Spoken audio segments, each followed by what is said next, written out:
ഇപ്പം സമൂഹത്തിൽ വലിയ ആശങ്കയായിട്ട് നിൽക്കുന്നത് ഈ പകർച്ചവ്യാധികളുടെ വ്യാപനവും കാര്യങ്ങളും ഒക്കെയാണല്ലോ.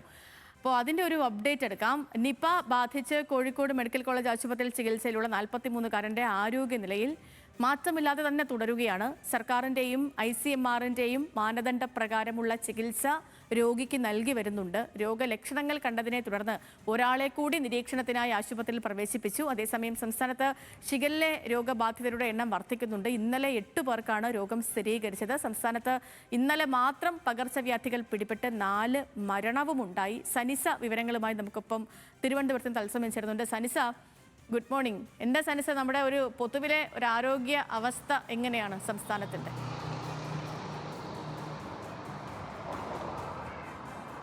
സേതു, ഇന്നലെ ആരോഗ്യമന്ത്രി തന്നെ വ്യക്തമാക്കി പകർച്ചവ്യാധികൾ വലിയ രീതിയിൽ കഴിഞ്ഞ വർഷത്തേക്കാൾ കൂടിയിട്ടുണ്ട്. അതിന് ഈ മഴക്കാലപൂർവ്വ ശുചീകരണ പ്രവർത്തനങ്ങൾ വൈകിയത് തന്നെയാണ് കാരണം. അതൊന്നും മറച്ചു വെക്കുന്നില്ലെന്ന് ആരോഗ്യമന്ത്രി തന്നെ വ്യക്തമാക്കിയിരുന്നു. ഇന്ന് നമുക്ക് നിപ്പയുടെ ഒരു അപ്ഡേറ്റ് എടുത്ത് നോക്കുകയാണെങ്കിൽ നിപ്പ ബാധിതനായിട്ടുള്ള ആളുടെ ആരോഗ്യനില അതേപടി മുന്നോട്ട് പോകുന്ന ഒരു സാഹചര്യമാണ്. എന്നാൽ പുതിയ കേസുകളൊന്നും റിപ്പോർട്ട് ചെയ്യാത്തതും സ്ഥിരീകരിക്കാത്തതും ഒരു ആശ്വാസം തന്നെയാണ്. എന്നാൽ ഒരാളെ കൂടി രോഗലക്ഷണങ്ങളുമായി ആശുപത്രിയിൽ പ്രവേശിപ്പിച്ചിട്ടുണ്ട്. കോഴിക്കോട് മെഡിക്കൽ കോളേജിൽ പ്രവേശിപ്പിച്ചിട്ടുണ്ട്. അദ്ദേഹത്തിന്റെ ഫലം കൂടി വരണം, എന്തായാലും പൂർണ്ണമായിട്ട് ഒരു ആശ്വാസത്തിലേക്ക് എത്താനും പിന്നെ ഈ നിപ ബാധിതന്റെ രോഗം ഒന്ന് ക്ഷയിക്കണം, അതിനു വേണ്ടിയിട്ടുള്ള ശ്രമങ്ങളാണ് ഇപ്പോൾ തുടർന്നുകൊണ്ടിരിക്കുന്നത്. പക്ഷേ ഈ നിപ ബാധിതനെ ആശുപത്രിയിൽ പ്രവേശിപ്പിക്കുന്നതിനെക്കാട്ടിലും ഭേദപ്പെട്ട നിലയിലാണെന്ന് ഇന്നലെ മന്ത്രി വ്യക്തമാക്കിയിരുന്നു. എന്നാൽ ഷിഗല്ലയെ സംബന്ധിച്ചിടത്തോളം ഷിഗല്ല വ്യാപനം ഓരോ ദിവസവും വലിയ രീതിയിൽ വർദ്ധിക്കുന്ന ഒരു സാഹചര്യമാണ്.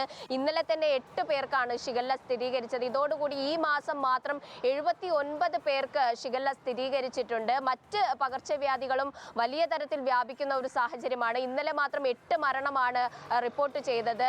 ഇൻഫ്ലുവൻസ, ഡെങ്കിപ്പനി, മഞ്ഞപ്പിത്തം, ചിക്കൻ പോക്സ് എന്നീ രോഗങ്ങളിലാണ് ഈ മരണങ്ങളൊക്കെ റിപ്പോർട്ട് ചെയ്തത്. കൂടാതെ ഈ വർഷം 155 പേർക്ക് ഷിഗല്ല ഈ വർഷം മാത്രം റിപ്പോർട്ട് ചെയ്തിട്ടുണ്ട്. കഴിഞ്ഞ വർഷം ഇതിലും വളരെ ചെറിയ കണക്കായിരുന്നു പുറത്തു വന്നിരുന്നത്. അതും മറ്റ് ജില്ലകളിലൊന്നും ഷിഗല്ല ബാധിച്ചിരുന്നില്ല.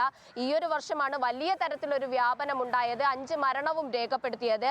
കൂടാതെ 52 പേർക്ക് ഡെങ്കിപ്പനിയും 11 പേർക്ക് എലിപ്പനിയും 22 പേർക്ക് മഞ്ഞപ്പിത്തവും സ്ഥിരീകരിച്ചിട്ടുണ്ട്. പകർച്ചവ്യാധികൾ വലിയ രീതിയിൽ വ്യാപിക്കുന്ന ഒരു സാഹചര്യമാണ്. അതിന്റെ പ്രതിരോധ പ്രവർത്തനങ്ങളൊക്കെ ശക്തമാക്കാൻ തന്നെയാണ് ആരോഗ്യ വകുപ്പിന്റെ വൈകിയ വേളയിലാണെങ്കിലും ആരോഗ്യ വകുപ്പ് ഉണർന്ന് പ്രവർത്തിക്കുന്നുണ്ട് എന്ന് തന്നെ ഈ ഒരു ഘട്ടത്തിൽ പറയേണ്ടിയിരിക്കുന്നു. അതിനുവേണ്ടി ഒരു high power committee doctor SS ലാലിന്റെ നേതൃത്വത്തിൽ ഒരു ഹൈ പവർ കമ്മിറ്റി രൂപീകരിച്ചിട്ടുണ്ട്. ഈ രോഗപ്രതിരോധത്തിന് വേണ്ടി എന്തൊക്കെ ചെയ്യാൻ കഴിയും, അതിനുവേണ്ടി ഒരു കലണ്ടർ തയ്യാറാക്കാനൊക്കെയുള്ള ഒരു മേൽനോട്ടവും പദ്ധതിയും ഒക്കെ കമ്മിറ്റിക്കുണ്ട്. ഒരു കലണ്ടർ തയ്യാറാക്കി ഓരോ മാസവും ഏതൊക്കെ രോഗം വരാൻ സാധ്യതയുണ്ട്, അതിനെ എങ്ങനെ പ്രതിരോധിക്കാം എന്നതൊക്കെ ആരോഗ്യ വകുപ്പ് ചർച്ച ചെയ്യുന്നുണ്ട്. കൂടാതെ ജില്ലാ തലത്തിൽ കൂടുതൽ പരിശോധന നടത്തി കൂടുതൽ പെട്ടെന്ന് തന്നെ രോഗം പ്രതിരോധിക്കാൻ വേണ്ടിയിട്ട് ഒരു ജില്ലാ തലത്തിൽ ഒരു മോണിറ്ററിംഗ് കമ്മിറ്റിയെയും കൂടി, ഔട്ട്ബ്രേക്ക് മോണിറ്ററിംഗ് കമ്മിറ്റിയെ കൂടി ആരോഗ്യ വകുപ്പ് രൂപീകരിച്ചിട്ടുണ്ട്. സേതു.